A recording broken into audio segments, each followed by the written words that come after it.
그래서 제가 작년에 뭐 13억 이상의 큰 돈을 벌었지만 다 이렇게 10%씩 남겨갖고 이게 쌓여갖고 그렇게 버는 거지. 티끌 모아 태산으로 우리가 큰 돈이 될 수 있다.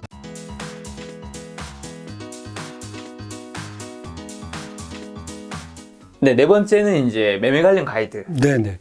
지금부터는 이제 실제로 우리가 매매를 하는 데 있어서 네. 그 무엇을 결정하고 사전에 좀 하면은 네. 수많은 시행착오를 덜 할까 이런 거를 이제 생각해보는 시간을 갖도록 하겠습니다. 지금부터는 이제 앞에는 좀 사실 서로에 가까웠고요. 네. 지금부터는 이제 실제 매매하는데 우리가 사전에 결정해지될 사항들을 쭉 네. 살펴볼 예정이니까 네. 약간 좀 시간이 걸릴 듯 합니다. 네. 그래서 시청자 여러분들도 감안해서 들어주시면 네. 좋을 것 같습니다. 우리가 이제 여기 제가 써기를 주식 투자 3대 원칙이라고 그래갖고 네. 매수, 매도, 손절 이렇게 해놨는데 어떤 주식 투자를 하든지 간에 뭐 투자 유형과 관계없이 이 주식 투자를 한다 그러면 일단 매수를 해야 되잖아요. 네. 그리고 매도도 해야 되고 네. 손절을 어떻게 할 건가를 정해야 되거든요. 그러면은 매수할 때는 그야말로 종목의 종류를 뭐를 할 건가, 네. 종목 수는 얼마로 할 거냐, 또 뭐 종목당 비중은 얼마로 할 거냐, 한 번 베팅에 얼마를 할 거냐, 네. 또 뭐 일괄 매수로 할 거냐, 분할 매수로 할 거냐, 뭐 이런 사항들을 또 결정을 해야 되고, 매도할 때는 또 일마의 이익률을 보고 매도할 거냐, 또 한 번에 매도할 거냐, 나눠서 매도할 거냐, 이런 것도 우리가 생각을 해야 되죠. 그리고 손절도 뭐 수십 가지 손절 방법 중에 우리가 어떻게 손절할 건가를 미리 정해야 됩니다. 네. 그래서 그런 걸 정한 상태에서 아까 보여드린 그 이익 모델 그 개발 과정을 우리가 돌려야 되는데, 저도 뭐 그런 거 없이 이런 거 한번 생각하지도 않고 사전에 돈 갖고 눈에 띄는 종목, 좋아 보이는 종목부터 이제 사기 시작했죠. 그래서 이제 이런 거를 좀 이렇게 차근히 보면은 그 매수 종목이 이제 여러 가지가 있지 않습니까? 대형주도 있고, 우량주, 소형주, 가치주, 테마주, 시장주도주, 시장 지수 대비 강한 종목, 또 ETF, 급등주, 세력주, 뭐 이런 거 있는데, 이거는 이제 각자의 그 투자 유형, 패턴에 따라서 뭐를 할 건가가 틀려지겠죠. 저 같은 경우는 옛날에 이 테마주하고 급등주 많이 쫓아가서 하다 보니까 왕창 물려가지고 하루에 5억 4천만 원을 손절하는 네. 대형 참사를 겪었는데, 뭐를 할지 이렇게 좀 사전에 생각을 해보고 해야 될 것 같고, 요새는 또 ETF 투자들이 많이 각광을 받고 있고, 네. 또 뭐 미국 같은 경우는 이게 뭐 3배수 뭐 이런 ETF도 있고 뭐 이래가지고 사람들이 많이 하는 것 같습니다. 그리고 제가 지난번에도 말씀드렸지만 김덕가 TV에 나오신 그 김종봉 네. 그분은 시장 지수 대비 강한 종목 네. 이걸 굉장히 중요시 하시더라고요. 그래서 이런 거를 이제 집중적으로 할 수 있고, 그리고 이제 저는 요새 이제 세력주, 세력이 진짜 큰 돈을 넣느냐, 네. 그렇게 제가 붙인 이름인데, 세력이 큰 돈을 넣은 종목만 확인을 해서 그런 종목 위주로 들어가는 그런 경우도 있고, 또 뭐 대형주, 우량주 위주로 하시는 분도 있고, 또 회전율을 위해서 소형주를 하시는 분도 있고, 뭐 이렇게 됐습니다. 근데 저는 요새 세력주 위주로 들어가고, 이제 책도 세력주 위주로 쓰다 보니까 네. 뭐 어떤 분이 저를 보더니 이름을 김세력으로 바꿔라. 뭐 이렇게 하시는 분들도 있는데, 네. 이게 세력주에 대해서 잠깐 말씀드리면, 세력이라는 거는 그야말로 그 외국인이나 기관, 뭐 기타 큰 돈을 갖고 주식 투자를 하시는 분들이지 않습니까? 네. 그러면서 그분들이 이제 인위적으로 네. 주가를 올려서 차익을 실현할 목적으로 투자를 하시는 분들이지 않습니까? 그런 분들이 큰 돈을 넣을 때는 그냥 넣지를 않고, 나름대로 자금력, 정보력, 분석력이 뛰어나신 분들이 충분히 그걸 하고 뭐 돈을 넣었을 거란 말이죠. 그 큰 돈을 넣기 위해서는 최소한 그런 내가 이 수십억, 수천억을 넣고 나서 이 돈을 확실히 뺄 수 있다는 자신감이 있어야 네. 그 돈을 넣지 그냥 넣지는 않았을 거다. 그렇기 때문에 저는 세력을 믿고 들어간다. 그래서 이 세력주에 하다 보니까 그 세력이 큰 돈을 넣은 거를 보험, 담보로 이렇게 생각을 하고, 이 세력주는 해보니까 안정성도 뛰어나고 수익성도 높고 회전율도 무엇보다 빠르다. 네. 예를 들어서 뭐 금융주나 또 삼성전자 같은 대형주 이런 거 사면은 1년에 한 번 회전하기도 매매하기도 쉽지 않지 않습니까? 그래서 그런데 이런 세력주는 또 회전도 빠르고. 네. 근데 제가 가만히 생각해 보니까 이 세력이 큰 돈을 넣은 거를 이제 제가 보험이자 담보다 이렇게 생각했는데 네. 이게 워런 버핏이 말씀하시는 그 가치 투자에 있어서 안전 마진, 네.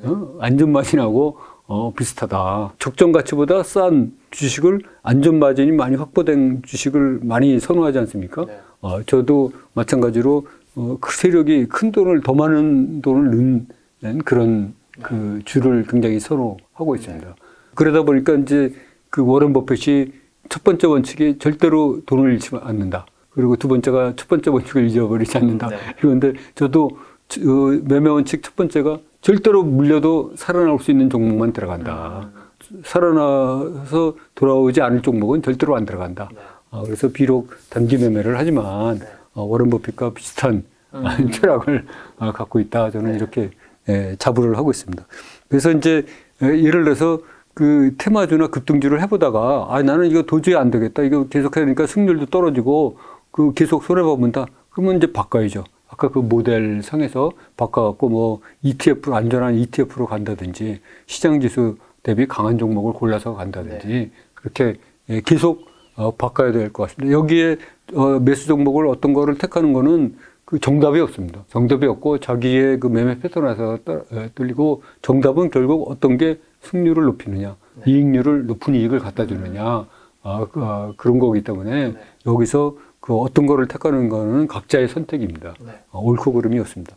그 다음에 이제 현금 비중을 얼마로 하고 주식 투자를 할 건가 이렇게 봐야 되겠습니다. 자기 총 자산 대비, 총 잔고 대비 20%로 할 건가, 30%로 할 건가, 50%로 할 건가, 이렇게 좀 생각을 해보고 해야 될 것 같습니다. 이 현금은 그야말로 생명수지 않습니까? 네. 요새와 같은 폭락기에 만약에 현금이 있으면 추가 매수할 수 있는 그런 기회가 되기도 하고, 그 안전띠죠.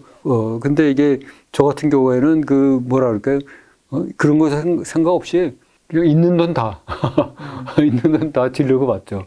그러다 보니까 항상 현금이 없어갖고 절절매는 거죠. 그래서 어려웠는데 요새는 그래도 이 20%를 유지하려고 노력을 하고 있습니다. 근데 최근에 어떤 회계사분이 아주 좋은 책을 쓰셔가지고 그 현금도 수익 자산이다. 그러면서 그 현금 비중을 많이 갖고 있는 거를 역설하신 책을 쓴 거를 제가 봤는데 아주 좋으신 말씀인 것 같고, 그야말로 그 요새 같은 때는 요새 같은 폭락기에 그 현금이 있다. 그러면 2,600까지 내려갔을 때 살 수 있지 않습니까? 네. 저가에 살 수 있는. 요새는 사실 2,600 내려갔을 때는 아무 주식이나 그냥 침발라서 사면 남을 것 같은 그런 분위기라서 그분 말씀대로 현금 자산도 수익 자산이다. 노는 자산이다로 생각하면 안 된다. 저는 옛날에 노는 자산으로 생각해왔고 현금 보유 비중이 그야말로 0%였죠, 0%. 그래서 그렇게 하면 안 되고 이렇게 사전에 자기 나름대로 정하고 들어가야 된다. 근데 이걸 해보니까 뭐 나는 30%로 하기로 했는데 매매 패턴에는 안 맞는다. 그럼 이걸 뭐 20%로 줄이든지 아니면 50%로 늘리든지 그때 따라서 뭐 수정을 해야 될 것 같다. 이익률이 높은 방향으로. 그 다음에 이제 신용 비율을 얼마를 쓸 건가를 결정을 하고 이 주식 투자를 해야 됩니다. 신용 비율을 24%로 할 건가, 30%로 할 건가, 자기 그 잔고에 50%까지 쓸 건가, 최대치를 쓸 건가, 이렇게 생각을 결정을 해야 됩니다. 제가 여기에 24%라고 쓴 거는 코로나 사태와 같은 그런 폭락이 와도 신용을 24%, 자기 잔고에 24%만 쓰면 반대 매매를 안 당하겠더라고요. 그래서 이 24%가 굉장히 중요한 거고, 저 같은 경우는 요새 한 30% 이내로 하고 있다가, 이제 대형 사고가 발생했다. 이렇게 하면은 빨리 24%로 줄이려고 애를 쓰고 있습니다. 그래서 저도 요새 오미크론이 갑자기 또 확산이 되면서 뭐 몇만 명씩 나오지 않습니까? 그래갖고 제가 그 12월하고 1월, 2월은 굉장히 보수적으로 자금을 운영을 하고 있습니다. 하도 코로나 때 혼이 나가지고요. 네.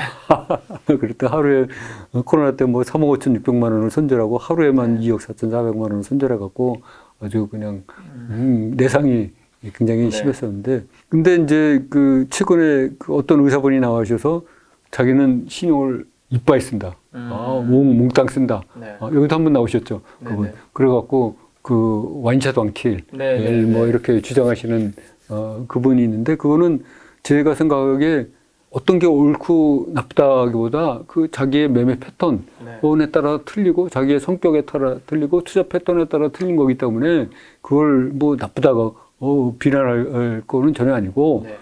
그 어떤 것이 더 자기한테 맞느냐, 어떤 것이 더 큰 이익을 갖다 주느냐, 그런 선택 사항의 네. 문제입니다. 단지 그거를 관리할 능력이 없으면 네. 신용을 조금 주는 게 일반 개미들한테는 좋다, 유리하다, 이렇게 말씀을 드리겠습니다. 그리고 제가 이게 그 코로나 사태 끝나고 나서 그 한 2달 반을 주식거래를 못했습니다. 그 모든 게 묶여갖고. 그래서 그때 그 과거 9년 동안 신용을 썼을 경우와 안 썼을 경우에 그러면 수익과 이익을 한번 비교를 해봤어요. 역추적해가지고 네. 다 비교를 해봤더니 결국은 신용을 안 쓴 게 그 신용을 쓴 것보다 2배 이상을 내더라고요. 네.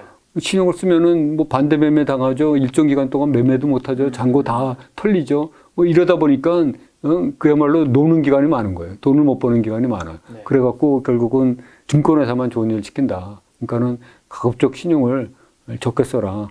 풀로 쓰면은 개미들은 당하기 힘들다. 근데 네. 아까 말씀드린 그런 의사분과 같이 자기 매매 패턴에 따라서 자기가 충분히 관리할 수 있고 신속하게 대처할 수 있으면 그것도 방법이다. 이렇게 말씀드리겠습니다. 그 다음에 이제 보유기간도 그 자기 매매 패턴에 따라서 틀립니다. 아까 말씀드린 뭐 초단타나 이런 분들은 뭐 그야말로 5분, 보유기간은 5분이고, 데이 트레이더 뭐 이런 사람들은 당일치기로 뭐 하고, 네. 또 저 같은 스윙하는 사람들은 이제 일주일 이내에 처리하는 걸 목표로 하고, 뭐 1개월, 6개월 이렇게 했는데, 어떤 분은 아니 나는 한번 주식 사면 평생 갖고 간다. 자식한테 물려주겠다. 이런 분도 계시고, 또 제가 이제 요새 택하고 있는 방법인데, 저는 이제 한번 주식을 사면 살아서 돌아올 때까지 살아서 물려도 살아날 수 있는 그런 종목만 요새 세력주 위주로 매수를 하고 있습니다. 그래서 이 보유 기간을 어떻게 할 건가를 정해야 헤매지 않고 우리가 하지. 그거 안 정하고 사고 나서 그냥 아무 생각 없이 그냥 얼마나 하면 팔지 뭐 어떡하지 뭐 이러다 보니까 자기 나름대로 매매 그 수익 모델이 안 생기는 거예요.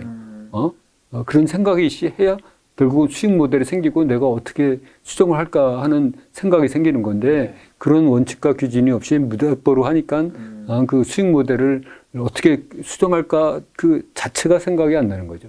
그래서 이런 거를 좀 결정을 해야 된다 이렇게 생각을 하고 그다음에 이제 종목 회전율도 아까도 말씀드렸지만 자세히 말씀드리면은 이 종목 회전율이 그 저희 같은 단기 매매에서는 특히 중요한데 이 종목을 하나 사면 이 종목이 일주일 만에 돌아오느냐, 한 달 만에 돌아오느냐, 또 뭐 6개월 걸리느냐, 이 평균적으로 얼마나 걸리느냐, 이렇게 그 매매를 하면서 확률과 통계로 사이즈되면 물론 사전에도 이게 종목 회전율을 내가 어떻게 갖고 가야 되겠다. 이거를 생각을 해봐야 된다. 이렇게 생각을 하거든요. 근데 저만 해도 이런 거 생각 없이 그냥 사고 나서 뭐 되는 대로 6개월이 걸리든 1년이 걸리든 어떤 종목은 계속 갖고 가고 아무 원칙 없이 이러다 보니까 그야말로 나는 무슨 모델로 이익을 내는지 생각조차 못하고 그냥 시간만 가고 또 계속 깨지고 그러니까는 결국은 주식 투자를 하는 게 돈을 벌기가 하는 게 목적인데 돈을 벌려면 나름대로 무슨 시스템이 있어야 되잖아요. 모델이 있어야 되는데 그런 모델 없이 그냥 계속 하다 보니까 결국은 자기가 어느 정도 승률이고 어느 정도 이익을 내는지도 모르고 시간만 가면서 실력은 안 늘고 그렇기 때문에 주식 투자가 어려운 것 같습니다. 그래서 이런 종목 회전율을 어떻게 할 것인가 이런 거를 충분히 생각하고 또 하면서 계속 고쳐야 돼요. 이게 안 맞을 거거든요. 틀림없이 자기가 처음 생각한 거하고 그러면 계속 고쳐야 될 것 같고 그다음에 이제 계좌 회전율도 수익성하고 바로 직결되는데 1년에 아까 말씀드렸듯이 몇 번이나 내 계좌가 돌아가느냐 그것도 수익하고 관련이 있죠. 그래서 중장기 투자하시는 분들은 1년에 계좌가 사실은 한 번 돌기도 쉽지 않으실 거예요. 몇 년을 보고 이렇게 거래를 하시는 분들도 많으니까. 근데 이제 저 같은 단기 매매 수익 위주에 투자를 하시는 분들은 1년에 내 계좌가 예를 들어서 1억 갖고 했는데 10번 돌면 무려 10%씩 한 번 돌 때마다 이익을 내면 100%나 되지 않습니까? 근데 1년에 한 번밖에 회전을 못 해. 그러면 10%밖에 이익이 안 나는 거예요. 그러니까는 이 계좌 회전율이 자기의 수익성하고 굉장히 관련이 있는데 이거를 사전에 생각해야 내가 아까 말씀드린 그 어떤 매수 종목을 위주로 해서 들어갈 거냐. 이거를 높이려면 천상 리스크가 많은 종목에 들어가야 되니까 급등주나 테마주 이런 거 위주로 들어갈 수밖에 없고 계좌 회전율을 나는 1년에 한 번만 돌면 된다.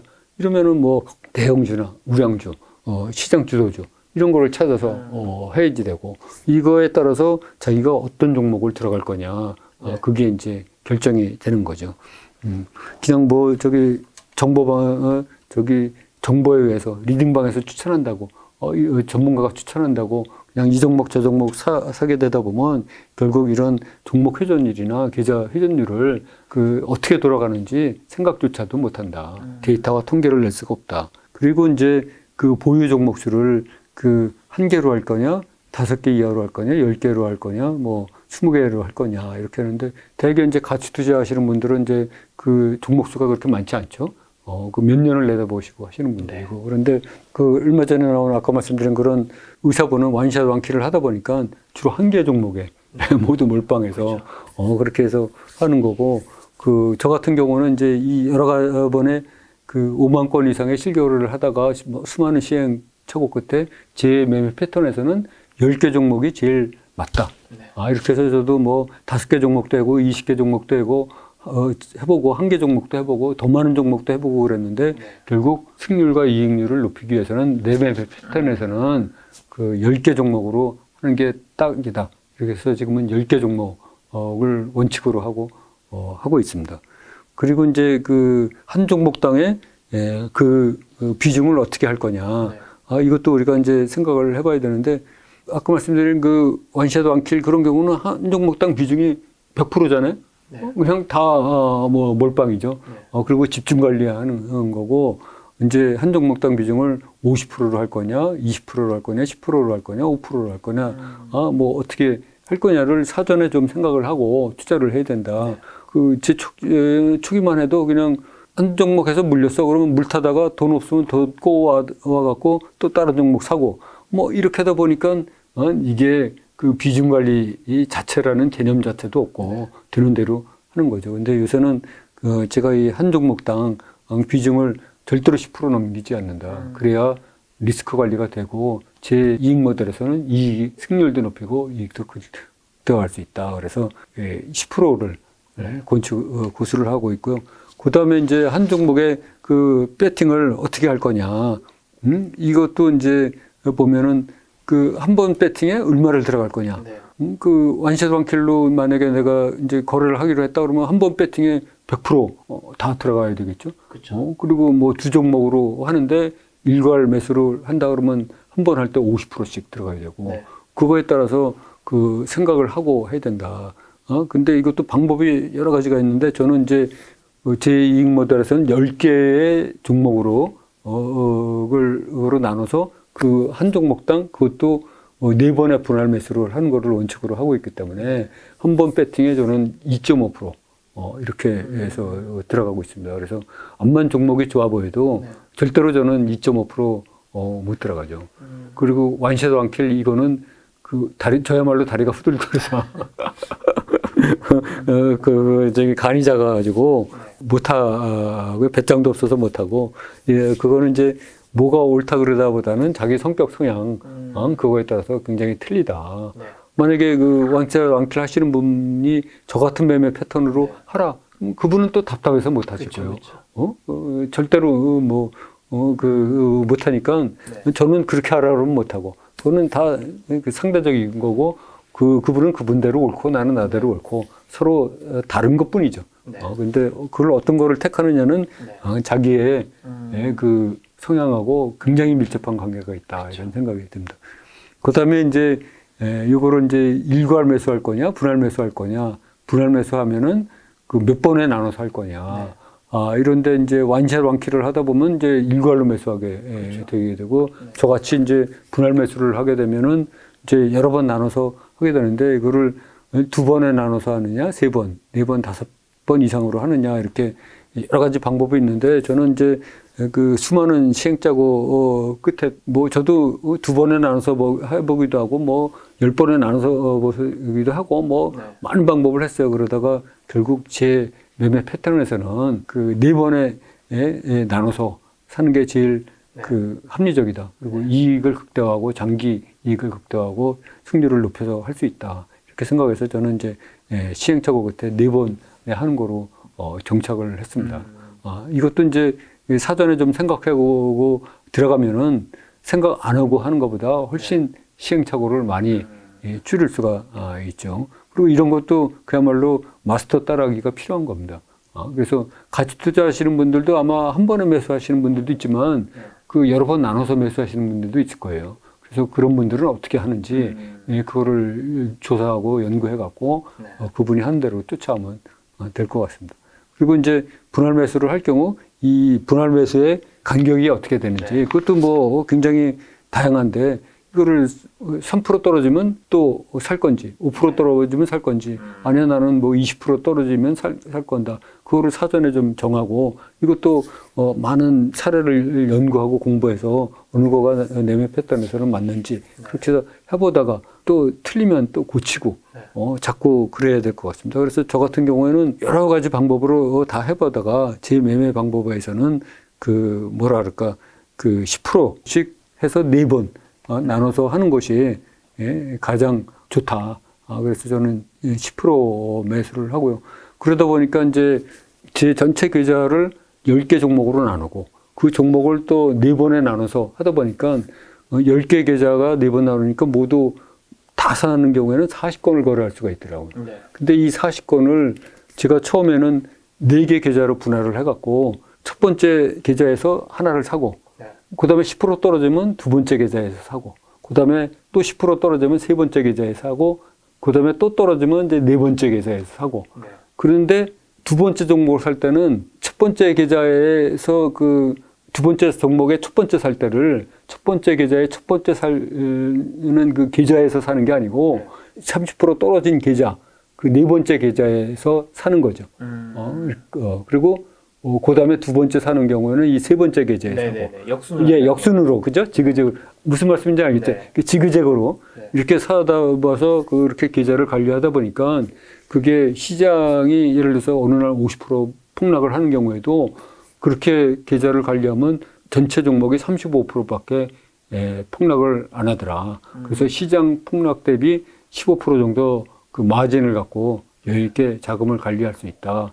그래서 이제 저는 그런 식으로 사계좌 4분할로 하고 또 이제 그게 하다 보니까 또 그 편리성이 좀 떨어져서 최근에는 두 계좌 2분할로 이렇게 하면서 두 계좌를 아까 말씀드린 대로 지그재그 이렇게 해가지고 했는데 그것도 그 사계좌 4분할처럼 그 안정성에서 좀 일반 시장 지수 대비보다 15% 유리한 점이 있다 이렇게 말씀드리겠습니다. 그래서 이런 거를 분할 매수 간격도 이제 본인이 해보면서 그 수익성과 안전성을 고려해가지고 선택을 해야 된다.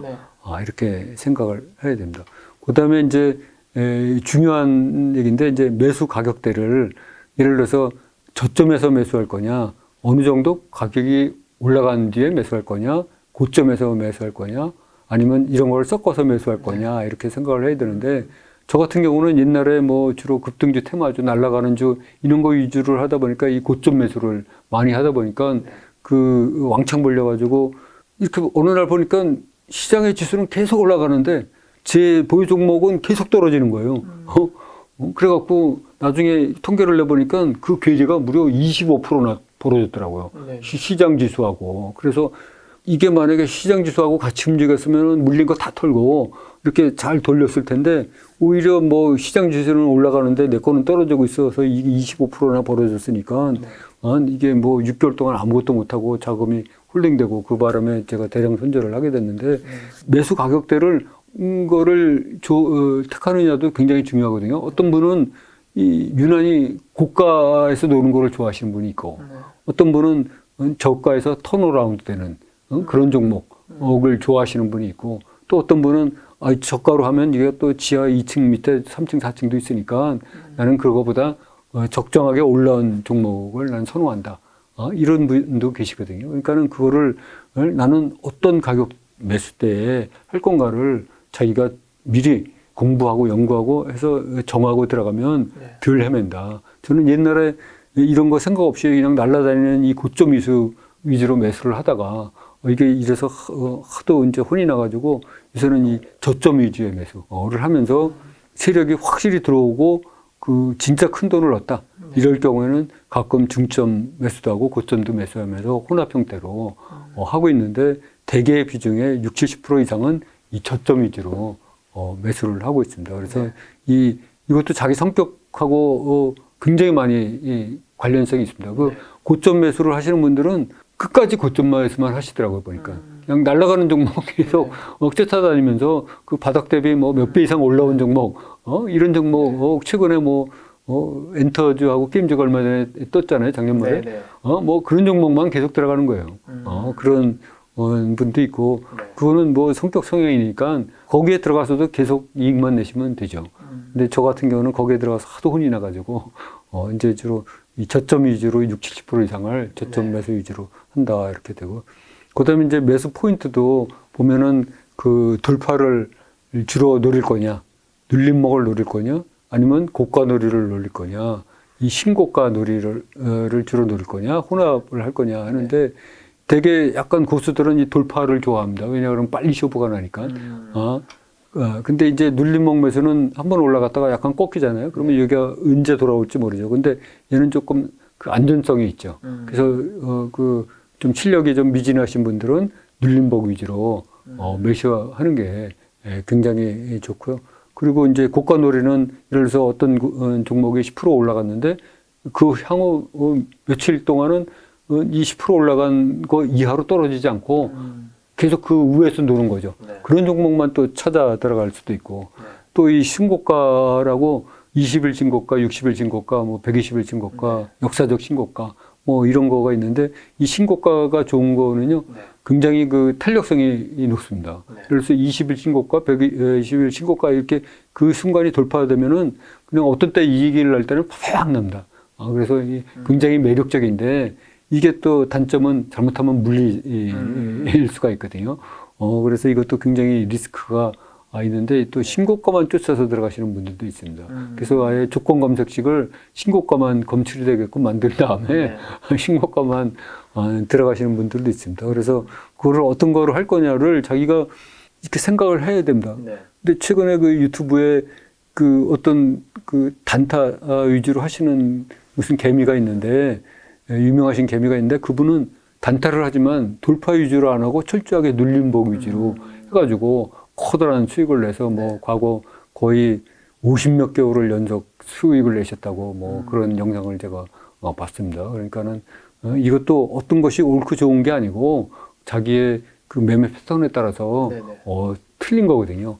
같은 단타를 내도 돌파 위주로 하시는 분이 있고 그분처럼 눌림목 위주로 하시는 분도 있고 그러니까는 그거를 잘 생각을 해서 무엇을 할 건가를 자기가 선택을 하고 또 하나를 선택해서 하다가 안 맞으면 다른 걸로 또 바꿔야죠. 그냥 거기서 계속 고집만 할 게 아니고 더 승률과 이익이 높은 쪽으로 나가야 될 것 같습니다.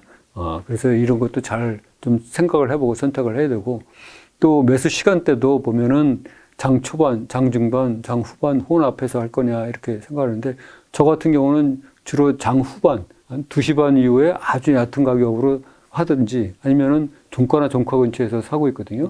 그 왜 그러냐 그러면은 2시 10분 장대 양봉이 크게 생긴 그 세력이 큰 돈을 넣은 종목만 쫓아가다 보니까 이게 막판에 10분, 5분 남기고 10% 이상 폭락하는 경우도 비일비재해요. 그러면 10% 먹자고 들어갔는데 시작을 10% 물리고 할 수는 없잖아요. 그러다 보니까 이제 그 종가나 종가 근처에서 사게 되는 거고요. 자연적으로. 장 초반에 주로 하시는 분들은 이제 초단타나 단타나 하시는 분들은 9시부터 10시 사이가 굉장히 그 거래량도 많고 가격 변동이 심하지 않습니까? 그래서 그때 이제 주로 장 초반에 많이 들어가시는 경우가 많고 되게 어떤 분들은 제가 아는 어떤 분은 딱 10시까지만 거래를 합니다. 그리고 딱 문 닫고 주식 안 쳐다보고 네. 나가서 자기 시간 즐기고 그런 분도 있습니다.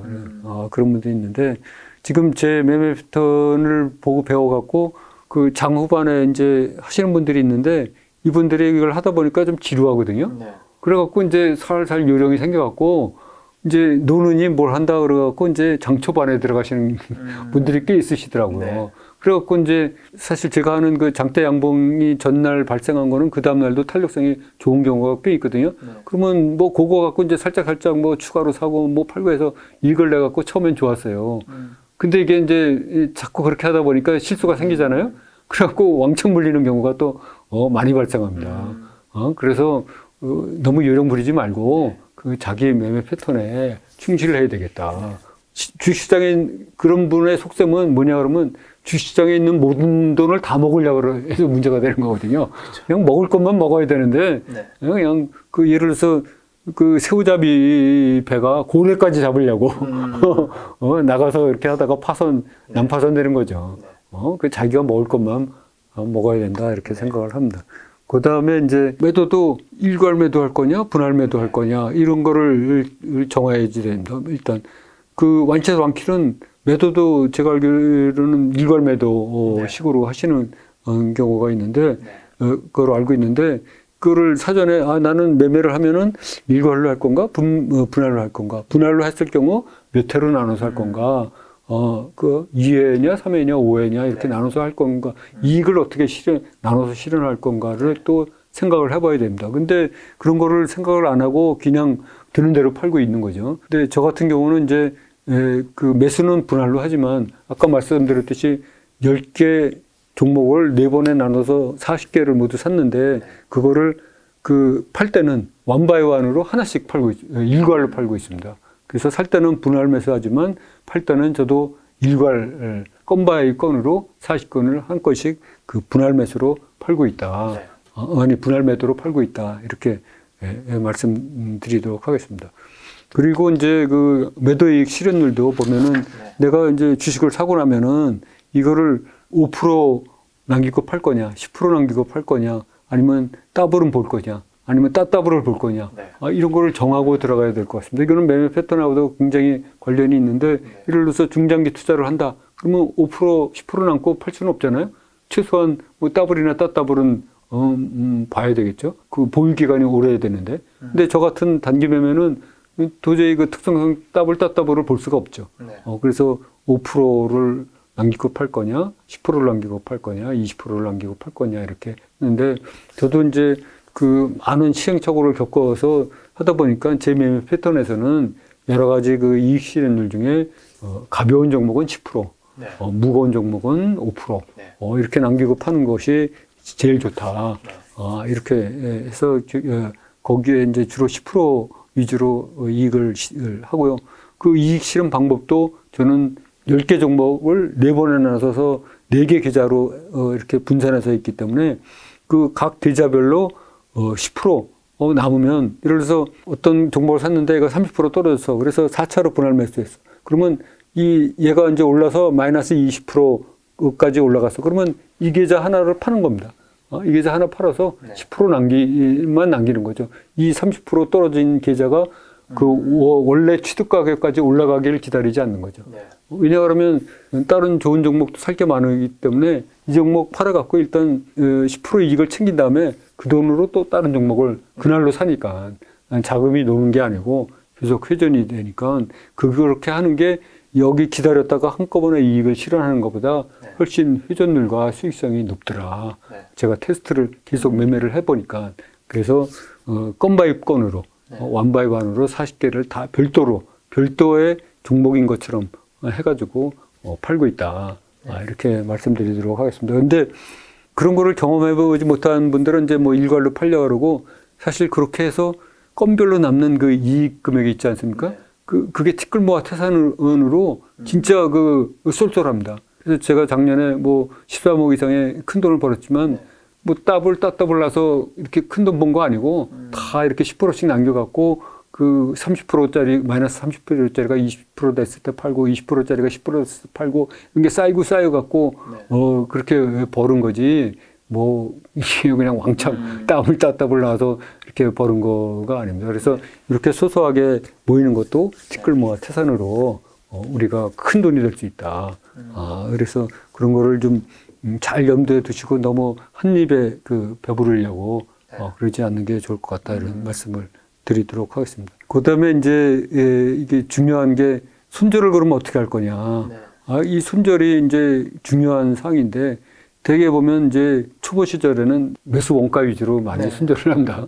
대부분의 초보자들이 네. 좀 올라갔다가 이제 원가 되면 올라갔다 내려올 때도 원가 되면 팔고 또 마이너스로 됐다가도 다시 이게 올라오면 이익을 실현 못하고 또 급한 마음에 또 팔고 나면 또 날아가고 이런 경우가 많은데 이 초보 시절에는 이제 매수가 위주로 팔고 네. 그다음에 이제 약간 중수 정도 됐다 이렇게 되면은 이제 자기 나름대로 손절 예상가를 정합니다. 그래서 뭐 자기 취득가에 뭐 5%가 내려가면 팔아야지 아니면 네. 이동평균선 21선이 깨지면 팔아야지. 예, 뭐 이렇게 이제 생각을 하고 있다가 이제 손절을 하게 됩니다.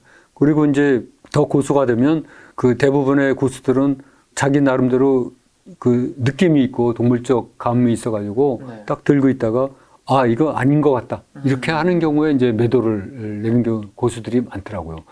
그래서 고수 정도 되면 이제 그런 방법을 많이 쓰고요. 그 다음에 이제 더 초고수가 되면 제가 이제 알고 있는 여러분들이 이 초고수가 되면은 배팅량을 적절하게 조절을 해가면서 그 호가창을 보고 그 차트를 보면서 그 적정량을 배팅을 조절해 갖고 손절을 최소화하는 거죠. 그 물량 조절을 해서 그런 경우 그 정도 올라오려면 이제 초고수 정도 실력이 돼야 되고 그다음에 이제 무손절 네. 한번 난 사면 절대로 손절 안 한다. 이런 거를 이제 원칙으로 하시는 분도 있고 또 이제 저처럼 세력이 이탈할 때만 손절한다. 이런 경우도 있는데 저 같은 경우는 요새는 저도 이제 매수 원칙이 물려도 살아남을 수 있는 종목만 산다. 네. 그러다 보니까 무손절을 원칙으로 하고 얘가 돌아올 때까지 기다리는 거죠. 살아서 돌아올 때까지. 그리고 세력이 이탈할 때 제가 세력이 들어온 거 보고 샀는데 세력이 이탈한다. 그러면 할 수 없이 그때는 손절해야죠. 이런 경우도 가끔 일어납니다.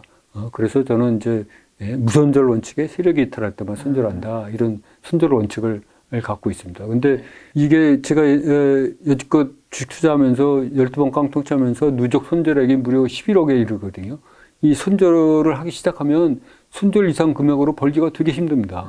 그래서 이 손절을 를 웬만하면 네. 하지 않는 쪽으로 그 진입부터 잘해야 됩니다. 그러니까 진입부터 잘 하셔갖고 가급적 손절을 안 하시도록 하는 게 좋을 것 같고요. 그 다음에 이제 그 승률, 승률이 어떻게 되느냐를 생각을 해봐야 됩니다. 우리가 뭐 매매를 하면서 승률 이런 거 전혀 생각 안 하고 나는 어떤 사람들은 내가 1년 동안 몇 건을 사고 팔았는지도 몰라요.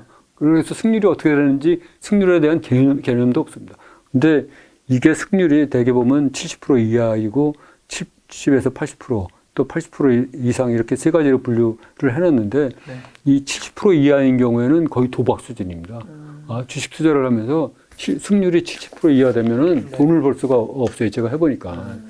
이 카지노도 가보면 회사에서 이길 확률이 자기네가 이길 확률이 52%에서 65%로 기계를 설정해 놨다 그러더라고요. 그러니까 시간이 갈수록 그 회사가 따잖아요. 그렇죠. 이 승률이 70% 이하가 되면 뭐랄까 거래 비용하고 기타 뭐 당할 때 크게 당하고 뭐 이래가지고 그 승률이 이 70% 이하 가지고는 절대로 돈을 벌 수가 없어서 승률이 70% 이하가 되면 자기 모델을 바꿔야 됩니다. 저는 그렇게 생각해요. 그래서 여러분들도 내가 이렇게 매매 패턴을 하다 보니까 1년 지났는데 승률이 70% 이하다. 그럼 매매 패턴을 업그레이드 해야 됩니다. 과감하게 수정을 해야 됩니다. 그리고 이게 승률이 또 70%에서 80% 나오는 경우가 있습니다. 이거는 거의 이제 도박은 아니고 투기 수준입니다. 투기 수준이라 갖고 그 운이 좋으면 벌고 운이 나쁘면 이제 잃고 이러는 수준이거든요. 이거는 이제 경계선상에 있는 거죠. 그래서 이분도 이제 그 모델을 좀 수정을 해야 되고요. 승률이 이제 80% 이상 나오면 그때부터는 이제 돈이 벌리기 시작합니다. 그래서 이 주식시장이 뭐라 그럴까, 지옥에서 천당으로 바뀌고, 네. 현금 자동 인출지처럼 보이고, 이렇게 되는 겁니다. 그래서 승률을 이 80% 이상 갖고 가야 됩니다. 그 단타도 마찬가지고요. 장기 투자도 아마 마찬가지일 겁니다. 장기 투자도 10년 동안 기다렸는데, 예? 몇 건 했는데 승률이 80% 이하다. 그러면, 20%짜리 80% 이하인 그 승률에서는 엄청 또 크게 당할 수가 있거든요. 그래서 승률이 80% 이상이 돼야 되고, 저 같은 경우는 요새 이제 약간 실력이 늘어나다 보니까 승률이 90% 이상 돼가지고, 좀 돈을 약간 벌게 된 거고요. 작년 같은 경우는. 여러분들도 열심히 하시다 보면, 거래 경험이 쌓이고 열심히 공부하고 실전 경험을 하다 보면 틀림없이 승률을 80% 이상 되시는 날이 올 겁니다. 그러니까는 포기하지 마시고, 승률이 80% 이상 되도록 계속 자기 아까 그 모델 보여드린 그 과정을 거치면서 계속 업그레이드하고 수정을 해야 됩니다. 그래서 이 80% 이상을 목표로 하고 이렇게 주식을 운영해야 될 것 같습니다. 그 다음에 이제 손익비라고 했는데 이것도 아주 중요한데 사람들이 이제 의외로 생각을 전혀 안 하고 하더라고요. 제가 이제 10대 1, 5대 5, 1대 12로 이렇게 구분을 해놨는데 상징적으로 이 10대 1은 뭐냐 그러면은 약간 횟수로 따지면 10번 까먹고 한 번 먹을 때 왕창 먹는 겁니다. 그래서 예를 들어서 10번은 1%씩 손해봤다. 그러면 10% 손해보이지 않습니까? 근데 먹을 때는 따블, 이렇게 뼈골까지 발라서 먹는, 끝까지 먹는 그런 매매 전략을 구사를 하시는 분이 실제로 있습니다. 그래서 제가 책을 보니까 알바트로스라는 닉네임을 쓰신 그런 분이 쓴 책을 보니까 그분이 주로 구사하시는 법이 이 방법이더라고요. 짧게 순실 보다가 먹을 때는 따블 뭐 뼈골까지 발라먹고 다 발라먹은 다음에 나오는 그런 매매 패턴이 있고, 또 5대5는 손익비가 5대5라는 거는 잃을 때도 딸 때도 그래서 똑같은 거예요. 그러니까 이거는 이제 결국 승률로 돈을 벌어야 되겠죠. 승률이 뭐 이것도 80% 90% 이상 되면 돈을 벌 수가 있는 상황이죠. 근데 이거 5대5인 경우, 손익비가 5대인 경우에는 승률이 만약에 70, 80%밖에 안 된다. 그러면 결국 거래 비용하고 여러 가지 감안하면 손해볼 확률이 굉장히 높다. 그래서 승률이 80% 이상 돼야 된다. 그리고 1대 10, 이거는 이제 제가 요새 쓰는 방법인데, 손절은 하여간 어떻게 해서든지 안 해. 최대한으로 안 해. 그리고 세력이 이탈할 때만 해. 그리고 그냥 먹는 거는 계속 먹어. 그냥 먹을 때까지 기다리는 거죠. 주구장창. 끝까지 기다리는 거죠. 그래서, 차곡차곡 이익을 쌓아가는, 그런 방법이 있거든요. 그래서, 1대 10은 제가 쓰는 방법이고, 10대 1은 알바트로스가 쓰는 방법인데, 이거를 자기가 이제 아까 보여드린 그런 모델을 계속 돌리다 보면, 결국은 나한테 맞는 손익비가 뭔가, 이거를 정해야 되고, 그것이 미흡하다. 그럼 모델을 계속 바꾸고 수정하고 업그레이드 해야지 되겠다. 그래서 아까 보여드린 그 모델을 계속 돌려야 되는 거죠. 그래서 자기에게 최적화된 모델을 만들어야 된다. 그래서 결과적으로 높은 승률과 높은 이익률을 내는 모델이 최고다. 이익이 깡패다, 주식에서는. 그렇게 말씀드리도록 하겠습니다.